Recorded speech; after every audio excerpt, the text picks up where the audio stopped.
আমি তো পারতাম না, ফ্যামিলি কেউ নাই, ছেলে মেয়ে বউ বাবা মা বোন কেউ নাই, এতিম।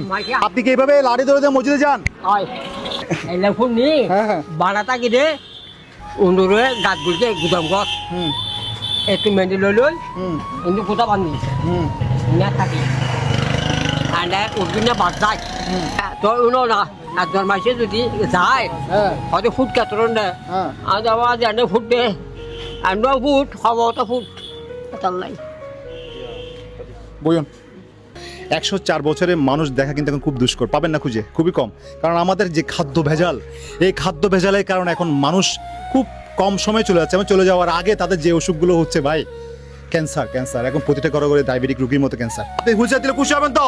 আলহামদুলিল্লাহ আল্লাহ কলমা লা ইলাহা ইল্লাল্লাহ মুহাম্মাদুর রাসূলুল্লাহ। তাহলে একটা কাজ করবেন, আজ নামাজ পড়ার সময় বলবেন আমাকে আপনার মতো করে যেন হায়াত দে, হ্যাঁ ইনশাআল্লাহ। ইনশাআল্লাহ মসজিদে যাওয়ার জন্য আমরা ওনাকে একটা হুইল চেয়ার দিব, তার জন্য সবাই দোয়া করবেন। উনি একটা হুইল চেয়ার চাচ্ছে, যদি কোনো শহরে ব্যক্তি যদি হুইল চেয়ার দিতে চান আমাকে একটু জানাবেন।